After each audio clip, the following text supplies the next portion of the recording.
This is the last lecture, as far as I know. And yesterday we had a very good lecture from Dr. Linus about the pathological aspect of the high-risk lesions. I will just make a refreshment of what he said, and I will show you some cases and how we manage them. So I'll start with a case, how we manage them. This was a screening mammogram of a 51-year-old woman, and there was a newly formed mass in the was detected on the right breast. This is the spot view of the mass that you see here. It's oval, here oval,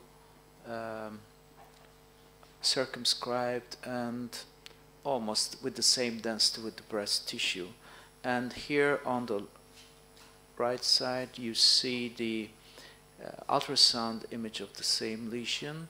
It has more than 3 undulations, but it is parallel. It is well circumscribed with undulations, and it is hypoechoic. And what else? No vasculature, because it's a Doppler image. So it is a 4A lesion to be biopsied, right? There begins the problem. This is the pathological view of the lesion, that we see the ducts very well. And this was reported as fibroadenoma, and the radiologist didn't check it with the pathologist. So the main thing that you have to do at home is work with the pathologist and the surgeon. You must have a surgeon, pathological, and radiology triangle meetings. It's very important that you discuss every case, particularly the benign cases than malignant cases. Because in benign cases we have differences. We may have high-risk lesions. So this was reported as fibroadenoma and an intraductal hyperplasia, but it was a usual hyperplasia, not atypical. So they left the lesion there. It's not a very dangerous lesion, but the next year it was larger than the before. When you compared with 2013, on 2014 it was a little bit larger. And here are both ultrasound images that it still doesn't have any vessels on Doppler imaging, but it's larger and it has more than 3 undulations. So she came to me for a second opinion, and I asked for her pathological slides, and I consulted it with my pathologist, and she said that it was a very high cellular lesion other than fibroadenoma. It was not a fibroadenoma, so we preferred to excise it. And the last diagnosis was periductal stromal tumor, so it was very different than the first diagnosis.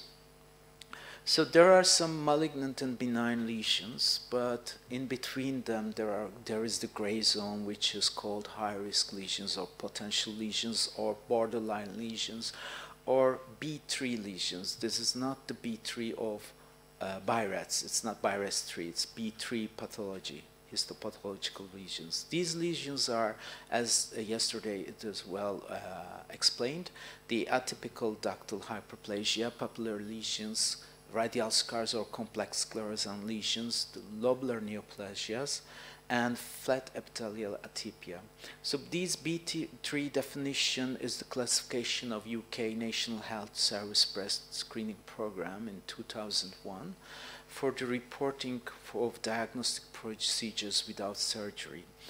And these are uncertain malignant potential, lesions with uncertain malignant potential, with borderline histologic spectrum and variable cancer risk. And if it's a B3A, it's without atypia. If it's a B3B, it's with atypia. So atypia is one of the keys in evaluating these lesions. So these lesions starts with normal hyperplasia, then turns to atypia or DCIS or malignant lesions. That is the development of the cells in the ducts. And how are the radiological parameters of these findings? We may see a lot of different images, but particularly these lesions present themselves with calcifications, asymmetries, or distortions. And in ultrasound, ductal changes or other findings like retraction, or an MRI, most of the time they are non-mass enhancements. So if we see a mass, it's easier to evaluate, but if we see these other findings, it's not that easy. And radiopathologic correlation is very important. When you are doing the correlation, you must first ask yourself if you are well targeted the lesion. Maybe you didn't take the biopsy from the lesions itself, but surrounding tissue. Did you have enough samples, enough pieces? If it was the calcifications, did you have enough calcifications sampled? Was your samples adequate? Particularly, it's very difficult with the distortions. And the gauge of the needle is very important. For example, FNAB does not work in these cases. It should be at least 14 gauge cut needle, or a better one is the vacuum biopsy with 10 gauge or 9 gauge, whatever it is. If it's, again, the other findings and or ductal changes in ultrasound, it's very difficult to target them, so you must be sure to target them, or after the biopsy, you should place a marker there. When you need a second look, you must find where you did the biopsy exactly. And again, with the non-mass enhancements on MRI, it is very difficult to detect them in second look ultrasound. Almost 30 to 60% of these lesions can be seen on second look ultrasound. So you need an MRI guided biopsy, but MRI guided biopsy is not a real-time biopsy, so you may not target the real lesion. Calcifications are very challenging for every radiologist, and so we have 4 different categories from BI-RADS. Heterogeneous and amorphous has medium suspicion, and linear branching and pleomorphics are more suspicious than the other 2.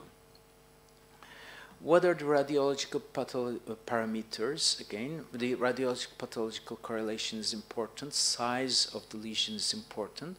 Sufficiency of the pathological specimen is important, that you must have a specimen imaging. It's mandatory. When you do the specimen, when you take a specimen, you should do the imaging of the specimen, particularly if you are taking calcifications out. Number of the core biopsies are important. If it's equivocal lesion, you must at least take 4 or 5 pieces. Vacuum biopsy, if you are doing the vacuum biopsy, you must check the breast again if you have moved all the calcifications, and you must check the specimen if you have calcifications well enough taken. You may need to separate the calcified pieces from the non-calcified pieces for the pathologist. And the gauge of the needle is important, as I told you earlier. So clinical histopathological correlation must be made by the pathologist as well. Is the pathological finding incidental, or does it correlate the targeted lesion? You must ask this for every case when you are doing a common meeting with them. Dissemination of the lesion is important. Was that focus on the one, or there were more than one foci, or was it extensive, more than 3? So this is a case that was a screening case. She was a doctor of 45-year-old. Actually, I found this case. She had 2 different calcifications, quite separate from each other, but I thought that the one on the below was more suspicious, but she went somewhere else for the vacuum-assisted biopsy, and you see that the upper one was biopsied, but the lower one left alone there. So the result was a normal breast tissue with calcification, nothing interesting.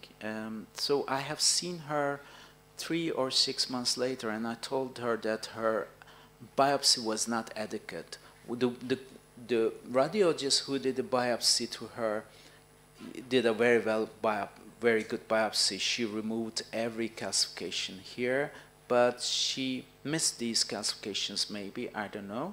Maybe she thought that it would be sufficient to just biopsy these ones. So I told her that these calcifications were quite suspicious and she needed another biopsy, but she didn't believe me, neither her surgeon. So we had an MRI. When you see the MRI, you see the segmental distribution of clumped non-mass enhancement here, which is pointing the nipple, sorry, and there is a line going to the nipple as well. So this is a ductal tree that is affected. It's like a sick lobe. When you, this was a DCIS, the final result was a DCIS. So when you have atypical hyperplasia, it's very important. It is one of the keys when you are evaluating your results, because it has 4 or 5-fold of risk, relative risk of having a cancer. Here is another calcification. It's a cluster of calcifications, some amorph, some heterogeneous maybe. And the result was atypical ductal hyperplasia. If you, in this case, if you remove all the calcifications, it's okay, because there is another foci. There isn't. It's one focus, and so you don't have to remove it. So what is atypical ductal hyperplasia? It is almost the same with DCIS. Only the difference for the pathologists is the size. When the lesion is smaller than 2 millimeters, they call it ADH, but when it's larger than, it's a DCIS. So you should be very cautious when you receive in your report an ADH result. What are the factors affecting this risk? The age of the patient, menopausal status, hormonal treatment history, family history, number of cores, enlargement pattern, size of the focus is very important, and diagnosis. If there is a diagnostic finding on mammography, it has more risk than if there is no. The contralateral cancer risk is 4-fold higher, and multifocality with family history, it is 10-fold higher. In first 10-15 years, they have the highest risk. An upgrade to core biopsy differs from one study to another. It's between 15 to 50%. But when you compare 14 gauge to 11 gauge, there is quite difference between the upgrade to malignancy when you do the surgery, when you excise the whole area. And also the number of foci is important. If there is more than 3 foci, you see that it's the risk of having a cancer is quite high when there is only one focus. Again, same with the study. In this case, it's a small area of calcifications, but they are pleomorphic calcifications, so they are highly suspicious, and some of them were removed. This belongs to one of my colleagues. Some of them were removed, but they were not happy with the result of ADH, so it was excised, and the result was invasive ductal cancer. So you should be very cautious with your findings, particularly on mammogram. If it's a pleomorphic or linear branching calcification, finding other than ADH or a worse finding than ADH is possible. Here is another case that we had. Here you see some pleomorphic calcifications, a segmental distribution. Here you see before and after the biopsy. Most of them are removed. and you must have a specimen mammogram. There you see the calcifications are removed, but in the pathology results, they said that they haven't seen any calcifications. When you receive a report or when you talk to your pathologist and when he or she says that they didn't see any calcifications in your specimen, just show them the specimen you had, and that showed them that the calcifications were there, and maybe you may just separate the calcified tissue from the non-calcified tissue. That would help them. In this case, we didn't separate. But if they don't see it, ask them their specimen in the pathological trays and have the mammogram of it. Here you see the calcifications were on this third one. So I asked them to review this one, and they found the calcifications. So when it's an ADH or DCIS, the imaging does not differ. It's almost the same. There are two cases here. They look similar, but one of them was ADH. Even the excision was made. There was no difference.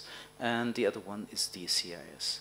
Another case here, you see a lot of clusters of calcification. So it is very difficult and challenging for a radiologist if you have such kind of more than one or two clusters. Which one are you going to biopsy? And so I prefer to do the more risky one. It looked like this one, but it's very difficult to biopsy them all. And so this was the most risky one. So I removed all the calcifications, and the result was even not an ADH. It was almost normal.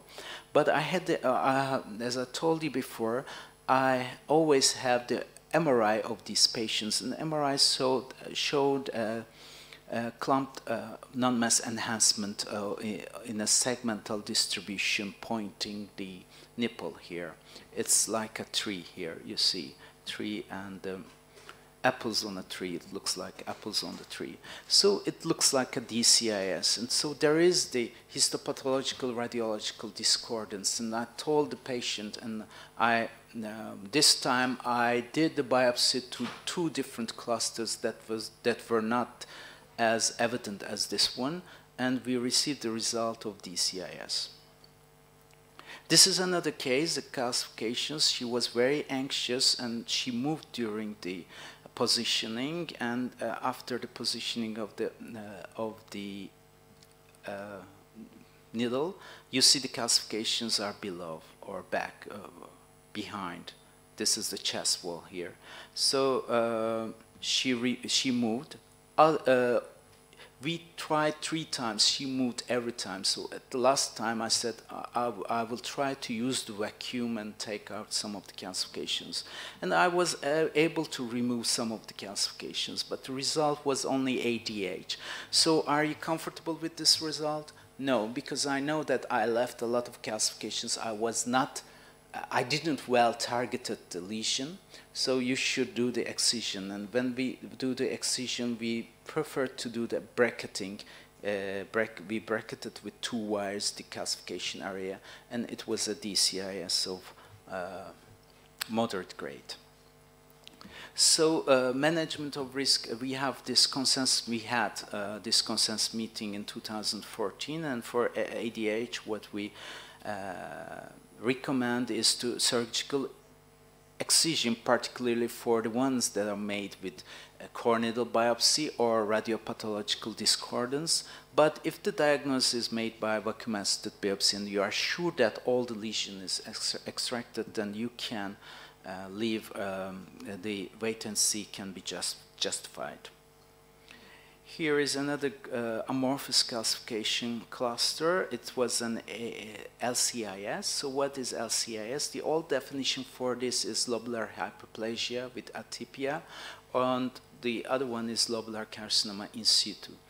But the new WHO definition is LIN 1, LIN 2, LIN 3, with LIN 3 corresponds to pleomorphic lobular neoplasia. Here, the breast cancer risk is high after 15 years, and for the ALH, it is 10-fold, but for the in situ it's 8-10-fold. So when there is an in situ, you should follow them very cautiously. You may add MRI for these patients if they are young or they have dense mammograms. Developing malignancy can be invasive ductal or invasive globular cancer. They can both develop into different type of cancers. These studies show that it has a potential to have an upgrade after receiving hyperplasia or in situ result.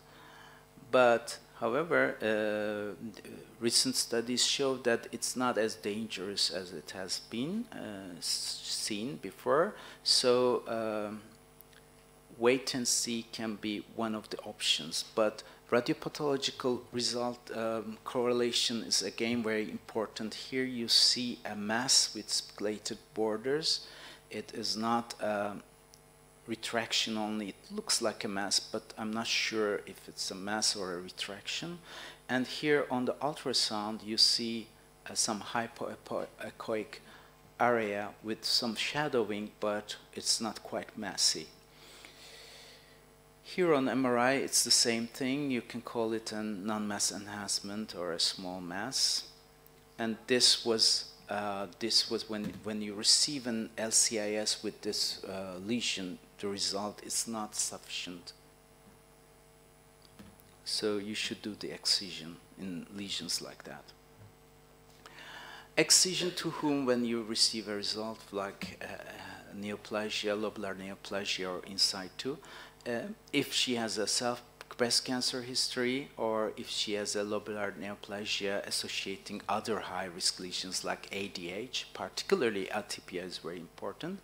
LCIS, a larger ACIS, discordant imaging findings is the key, and pleomorphic variant LCIS is quite dangerous.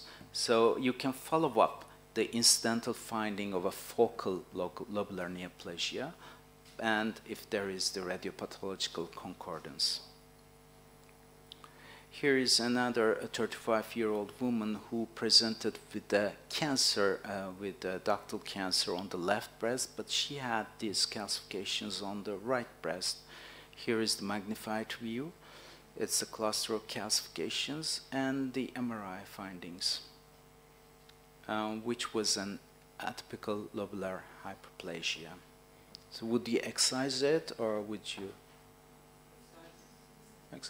If you remove all the calcifications, maybe you can stay, but she has breast cancer on the other breast, so it's very dangerous, so excision would be a good decision. Flat epithelial hyperplasia, we don't see it very frequently. When there is atypia, it has a higher risk for relative risk for being upgrading to cancer when compared to lesions without atypia. So it's not frequent. It may it does not increase breast cancer risk unless there is atypia. So follow-up is recommended if the calcification is extracted. It's the same with the consensus of IBUS in 2014.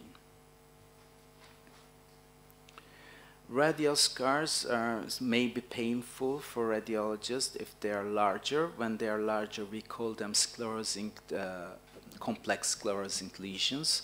This is a very small lesion that you see the retraction to one point. You don't see mass in the middle. And if it's smaller than 1 centimeter, they call it radial scar. If it's larger, it's complex sclerosing lesion. They are, you may see them in 1/1000 screening mammograms. They may be multiple.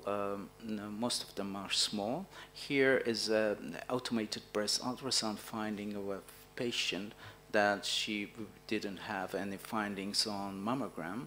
Here you see some distortion on the coronal view. Oops, sorry. There is the transverse image, and this is the transverse image finding of the handheld ultrasound. You see the distortion to a center, and there is a vessel coming through it. And here is the MRI findings. On MRI, it has a contrast enhancement. So when there is contrast enhancement and radial scar, we prefer to do a vacuum biopsy, and vacuum biopsy is enough if you have radial scar result without any atypia. This is another case. You see a distortion here, but distortion was not found on the spot view, but it was on the CC view as well. And handheld ultrasound examination by a breast radiologist was normal.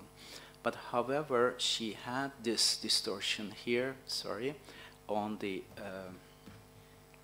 IBUS view, here and here.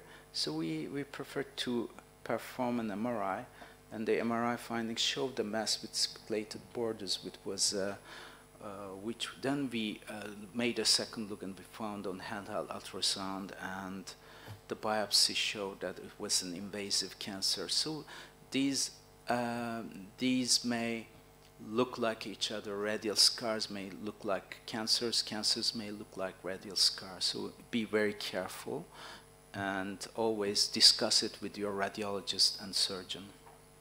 Another case, it's a very large lesion here, but it was a complex sclerosing lesion. So if you have this result, it's okay.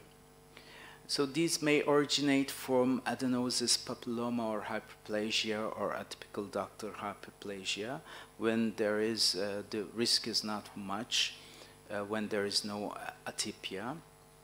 So it's benign. If it's benign, there is almost no upgrade to cancer, and core biopsy of an incidental radial scar does not need an excision. And again, according to this study, you do not need to excise it if you do not see atypia. So atypia is the key word when judging these lesions. And with the atypia, you see that the relative risk is higher when there is none. So if there is atypia, you need excisional biopsy. If there are some risk factors like age or family history or self-cancer history, you may need. Radiological discordance is very important. And so without the atypia, just follow up. And the last lesion is papillomas. Papillomas we see quite much. They may show in mammogram like masses or calcifications. They may be peripheral or central. When they are peripheral, they have more risk to have malignancy. When there is atypia, when compared to without atypia, the relative risk is higher. Here is a lesion here you see on mammogram and MRI. It's more than one, it's multiple. So you may ask them to be removed because they are not central. It looks like it's a little bit peripheral. It goes deep here. The contrast enhancement goes very deep. Another case, again, here you see a lot of,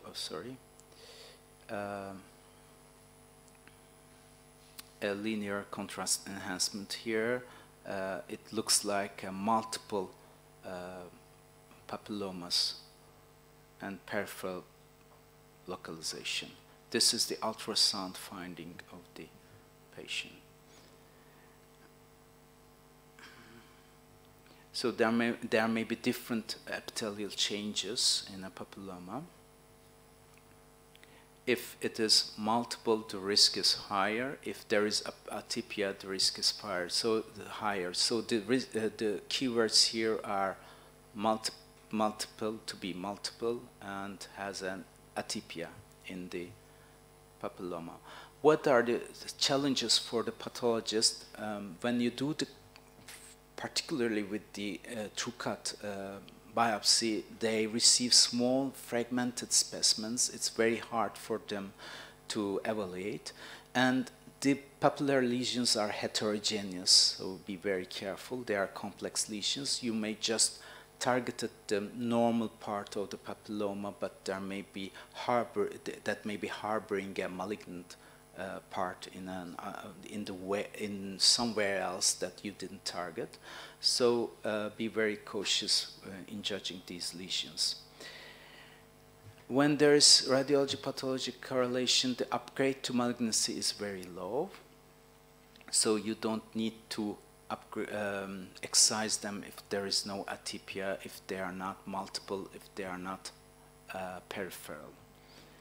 This is a case where you see contrast enhancement here. It looks like a mass, and here it looks like a distortion.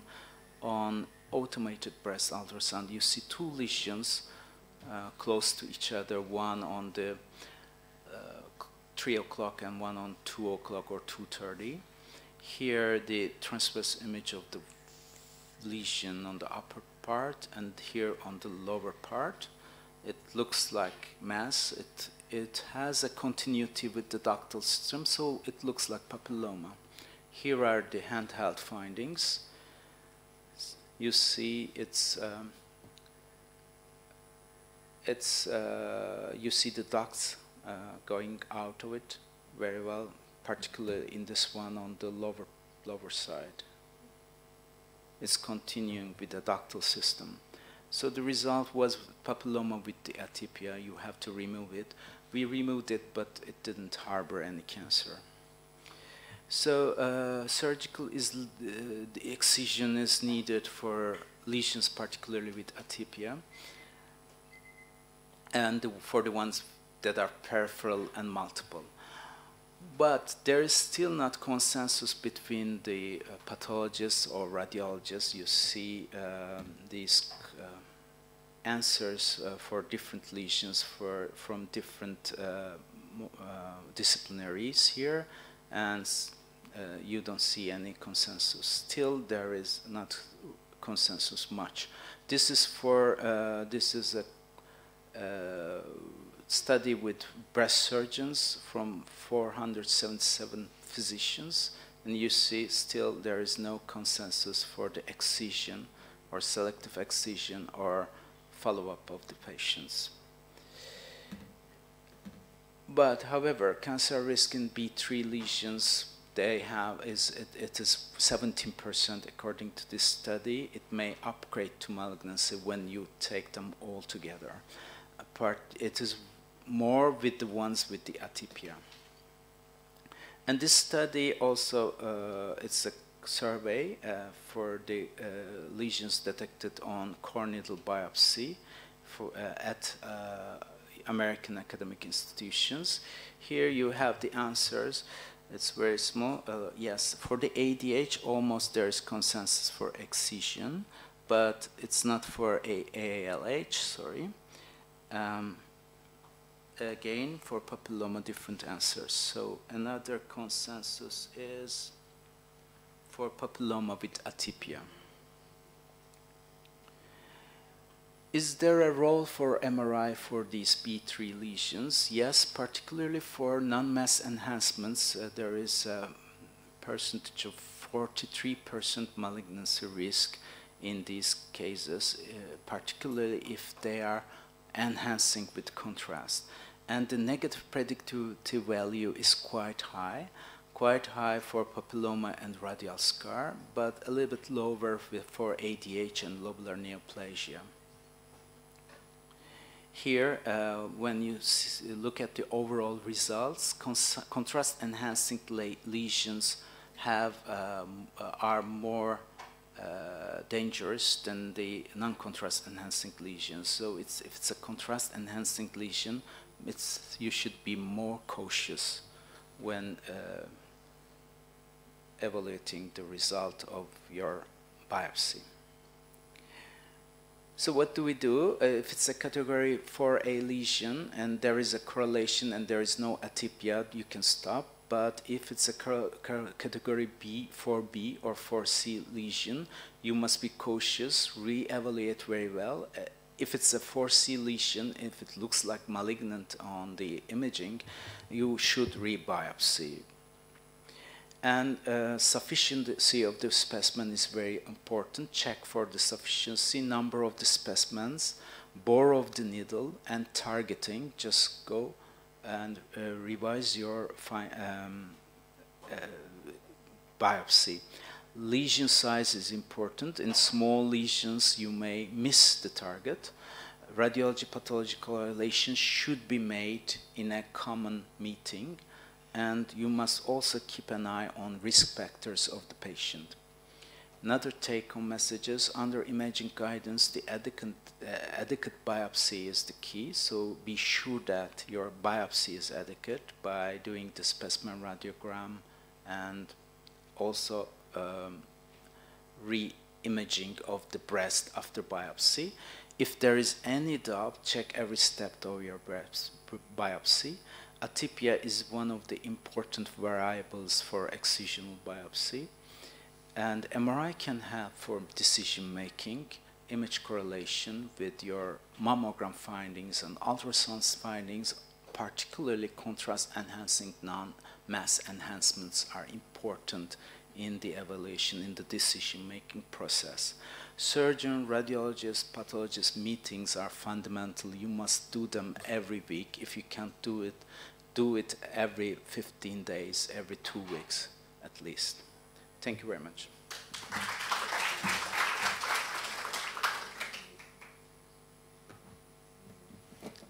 Any questions? Everyone is tired.